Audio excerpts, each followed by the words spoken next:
Clap it up, ladies and gentlemen. Clap it up. Clap it up. Clap it up. Everybody clap it up. You watch this video right now, start clapping right now. You're like, what's going on? Well, ladies and gentlemen, Willie Green finally did something that the fans have been calling for since, I don't know, December, since the season was over with. And he finally did that. So we're going to break that down right now in the Pelicans Scoop. What exactly did Willie just do? Grab your popcorn. Matter of fact, forget you a nice drink. No, get you a drink. Get your daiquiri, get you something, get you a little jack or something. All right? We're going to get a little turned this episode. So cue my music. This is the Pelicans Scoop with Jordan Kitchens, breaking down everything under the sun about your New Orleans Pelicans. Smash that like button, leave a comment, and subscribe to stay on top of your Pels content. Now, running point, here's Jordan. What is good, YouTube? Welcome back to another edition of the Pelicans Scoop. I am your host with the most, Jordan Kitchens, and ladies and gentlemen, y'all see what I got on today, victory hoodies. Yes, the Pelicans have their 20th win in March. You know, one more clap. So yes, the Pelicans get their 20th win last night against the Philadelphia. Well, I guess what you want to say, what's left of the Philadelphia 76ers. I mean, Quentin Grimes didn't play. He's been on the heater lately. But, you know, Jerry McCain's been hurt. Embiid, you know, he's PTO King, Podcast P. He's probably chewed the podcast. So whatever remains left of the 76ers, the Pelicans played that last night. But at the same time, what is left of the Pelicans? I'm about to say. So if we're gonna be objective, we're gonna be objective. So great game last night. Pelicans squeezed out the W 112-99, and three things really caught my eye. Three things I'm really gonna break down in this video right now. Number one, before we even get to the meat and potatoes of the video, as you can see from the thumbnail, as you can see from the video yesterday, I just want to say I can say I told you so, because a lot of y'all agree with me. It wasn't like, oh, I'm right and you guys are wrong, but not. It just feels good to when you make a video and then literally later that day, Willie Green fulfills what you was talking about in the video. Like, dude, Antonio Reeves needs to be playing. All right, this team has nothing left to play for. The season's been over since December. Let's call it a spade a spade. You're in the Western Conference. You was the bottom of the Western Conference in December, okay? He should have, there's no reason why a guy that you traded into the second round to grab. It wasn't like the Pelicans, oh, he felt, no, the Pelicans traded up to get this guy in the second round. So obviously you identify the talent, identify like, okay, this guy can help us, and he's a bench warmer. Been a bench warmer, and both the sparing times he played, he even dropped 30 points earlier this year. If y'all don't remember that. A great 30-point game. Very similar to how Jordan Hawkins' rookie year kind of went, but dropped a 30-point game, you just never see him again. He goes 5 for 5 2 nights ago against the Timberwolves. He plays 3 minutes the next night. Now you finally get to see him in fruition, and he balls. He's a shooter. He's smart with the ball. He's intelligent. But Antonio Reeves, we're gonna save you for later. So if you guys want to watch that, stick to the end of the video, man. Stop the BS. Yeah. Yes, you. I'm talking to you right there. Stick to the end of the video. So before we get to Antonio Reeves, let's talk about Elfrid Payton and Carlo Makovich. So my guy, Elfrid Payton, finally returned to the Pelicans. The Pelicans signed him to a 10-day contract. And honestly, Pelicans, y'all need to toss this man a 2-year deal. Just go ahead and do it. All right. Jose had a good game last night, but this is your starting point guard next year. DeJounte is going to be out for the foreseeable future, so you need a lead guard like this that is just all playmaking. So Elfrid Payton last night, in 25 minutes of play, he had 6 points, 6 rebounds, 14 assists. Not just 14 assists. He had 3 turnovers with 14 assists. You do the math to that turnover to assist ratio. 1 steal, 2 blocks, plus 14. Granted, 3 for 8 from the field, but you're not looking for Elfrid Payton to be a scorer. You're looking for Elfrid Payton to do what Elfrid Payton does, play defense. So 3 stocks, that's steals and blocks combined. 3 stocks, steal and 2 blocks. Assist the ball. Be a point guard, be a floor general. And that's what he's done the whole time, his whole stint with the Pelicans. From that night against the Pacers where he dropped 27 assists till now. He has shown you nothing over time and time again. How is this guy out the league? How is this guy bouncing around? I get it. He's not a 3-point shooter in this day and age. You can't shoot, you can't play. I get that. But for a season where you need some type of playmaker, some type of guard, when your guard that you had tears his Achilles, so he's finished till like 2026. You all know this. So it doesn't make any sense to me why this guy, the Pelicans are not locking him up long term. Oh, 5-year deal, no. But you could toss him a little 2-year deal, and he's gonna be cheap. And you're gonna be paying pennies for Elfrid Payton. He's gonna give you this type of production, damn near every night. New Orleans legend, UL Lafayette legend, like whatever you want to say about Elfrid Payton, West Bank legend. Okay, you really want to go down this accolade, you can go do that. But at the same time, this guy is pure professional. No matter what the circumstances is, you can call him off the couch. He's ready to go in shape, ready to go to perform for his hometown team. And then, damn it, Griff, you got to get this man a contract. I'm not sitting there saying sign Elfrid Payton for 5 years, 100 million. I'm not saying that. But there's no way that this guy, you can let this guy walk out the building. This is your starting point guard next year. Shout out to Jose. He's not starting point guard caliber. All right, Elfrid Payton is going to play defense. He's going to assist the ball. I could talk about Misi too. Misi had a good game. I mean, I just feel like all the young guys had a great game last night. And it's exactly what you've been wanting to see. You've been wanting to see Carlo, Misi, Antonio Reeves. You know, I mean, I've been told that this Keon Brooks fellow is a rookie too. I've never heard of this guy before. He got the start last night for the Pelicans over Reeves. I mean, shout out Keon Brooks. He had a good game too. But at the same damn time, we've been calling for this all season. The season has been lost. There's no reason why you should be running CJ McCollum into the ground, Trey Murphy into the ground. I mean, Zion's on a minutes restriction, but you're running these guys 30 plus some minutes to try and squeeze out W's, and you're not even doing that. Even if you do win, it's not going to help you. It's kind of really what hurt you. All right, you just got your 20th win in March. What is it, the 25th? March 25th, the Pelicans have finally reached 20 wins. And you're telling me that you couldn't find a way to be playing your young talent all season, basically.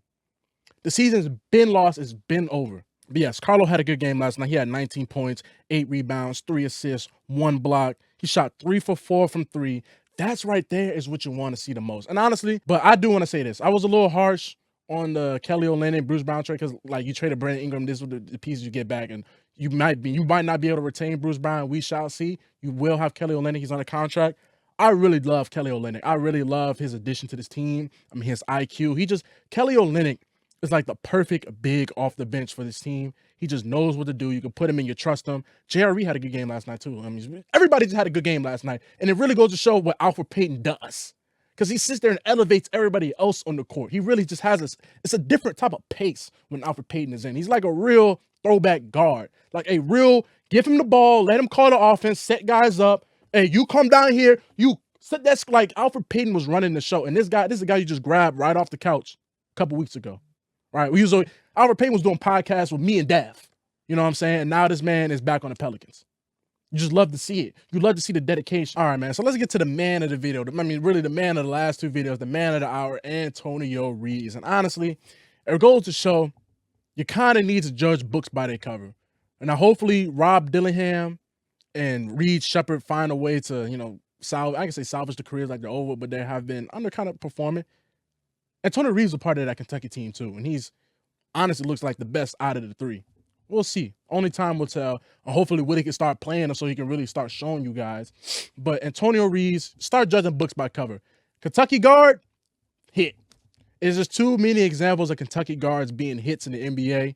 It's like, if this guy played guard at Kentucky, he can play ball, and you can see that now. So these are the results when you give Antonio Reeves high minutes and give him finally time to spread his wings and show you what he can do. Gives you 17 points, 2 rebounds, 1 assist, 1 steal, 1 block, shot 6 for 10 from the field, 5 from 7 from 3. And the 3-point numbers don't just stop there. So according to Propels Talk on Twitter, Justin, he puts out a tweet. In his last 10 games, Antonio Reeves is 15 from 23 from deep. That's 65%.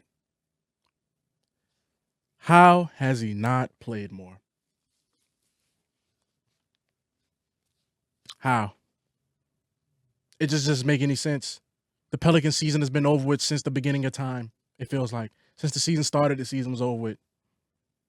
And this man was playing everybody and their mama over Antonio Reeves, Carlo. You know, we had a guy. I keep bringing up Daniel Tice. We had a guy that was holding up a roster spot that when they finally traded him to the Thunder and the Thunder let him go, this man went back to Europe. The Pelicans had a guy on their team that is currently playing in Europe, a starter. Their starting center that they started this season with. Yes, Antonio Reeves doesn't play center. I'm just really more about Carlo a little bit. This man is playing in Europe, and you see what Carlo is doing. You see what Antonio Reeves is doing. And honestly, it's just a total failure from top down. Cool. You identified the talent. You got him in the door. but you don't play him. You don't even give him an opportunity to see what you got. And honestly, Carlo only really started playing once you was down to like it was just Messi. That's when it was like, all right, well, we got no choice. Like, I don't like that with the Pelicans. It's like they get to a position where it's like we have to play you. It shouldn't even be that. If guys are underperforming, sit they ass down. Like Jordan Hawkins has been a disappointment all season. Let's call it what it is. He was your first round pick, so I know you're gonna give him a little bit of leash. You're gonna give him a little bit more leeway. You're gonna give him a little bit, But even you go look at Jordan Hawkins' college numbers to Antonio Reeves' college numbers. Jordan Hawkins was an efficient scorer in college. Now, granted, I think Jordan Hawkins will benefit from actually being in a real system, not playing Willie Green rec ball on the Pelicans. So I'm not giving up on Jordan Hawkins yet. But Antonio Reeves is a way better, fill-in guy. But I mean more like you can just put him in there and he can swim. Jordan Hawkins kind of needs a system to pertain around him so he can really get the best out of him because he's just not efficient. He has a confidence that he's a scorer, that he's a shooter, but when you check the numbers, like you're shooting under 30% from three and from the field. You're not really a shooter. It's more like he's more like a little lunchable microwave guy. You go throw a little TV dinner in a microwave. Like that's Jordan Hawkins. When I look at Antonio Reeves, I kind of think of like Piccadilly, kind of like a cafeteria style. You can get anything you want. You want some chopped beef, you want some carrot souffle, you want fried fish, you want a roll or something. Like that's Antonio Reeves. There's so many different things he's bringing to the party, different foods he's bringing. He's like a whole cafeteria. Jordan Hawkins, it's a microwave. You got a TV dinner, pull that sucker out the freezer, throw it in the microwave. That's Jordan Hawkins. If you get it, you get it. If you don't, you don't. Shout out to Piccadilly's though. Piccadilly's goes stupid. But that's what that's the vibes I get, That's the vibes I'm really getting. How the Pelicans utilize Jordan Hawkins. Well, it's really not how they utilize Jordan Hawkins, really just how he utilized himself. Because I will say, compared to last year, Willie Green has given him all the ample opportunity to show what you got, show us what you can do, and you haven't shown us anything. He has a couple good games every now and then, but other than that, it's way more bad games than good games. And then you're really going to be in a position, because I'm really starting to think about it, Antonio Reeves, Brandon Boston Jr., Jordan Hawkins. All three of them can't play. All three of them, because you still have other guards. You still have other guards. So it's going to be very interesting to see what this team does in the offseason, but it's finally here. Maybe Antonio Reeves doesn't even play last night if the team was healthy. Like, that's the problem. Everybody has to be depleted for this team to finally get their head out of the you-know-whats for guys to finally start playing. And that's what is so frustrating and infuriating about this whole Willie Green, David Griffin era, is that they are not like, they never jump on the opportunity. They wait for the opportunity to kind of like come to them and like, oh, well, we're kind of in a position where we have to do it. It shouldn't even be that. You should be able, like, as a head coach and as a general manager, you have to make tough decisions. And this team flat out doesn't do that. David Griffin makes no tough decisions. Your bench should have got rid of Brandon Ingram, but you sat there and waited, you tried to pay him $50 million per year. But that was the rumor. And thank God Brandon Ingram didn't take that, because we'd be in hell. Pelicans will be in hell right now. Knowing that you have to pay Trey Murphy, knowing that you did pay Trey Murphy, and you're going to pay this man 50-something million a year.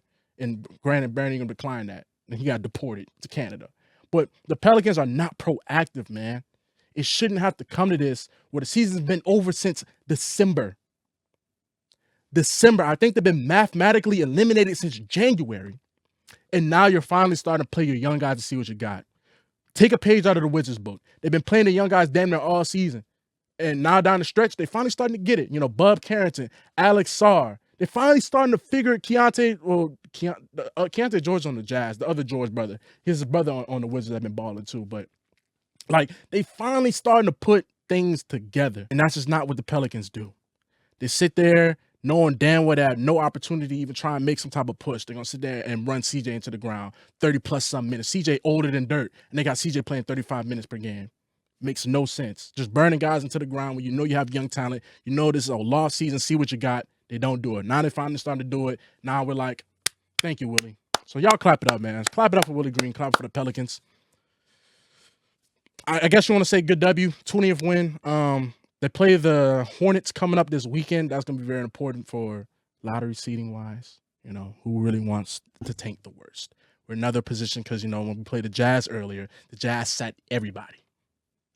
So we'll see how this Hornet game turned out. So y'all let me know down in the comments what the hell is going on with this team. Finally starting to see guys play. Should they sign Elfrid Payton to a long-term, when I say long-term, y'all know what I mean. I'm not really saying 5 years deal or whatever, but A 2-year deal is fine with me, and you're gonna be paying the pennies. Or should see what you got. Well, not even see what you got. Your bench should have saw what you got. So we're finally starting to see Willie play people, even though it's kind of out of necessity and not from trying to see, what you got. It's more like, oh, we need bodies.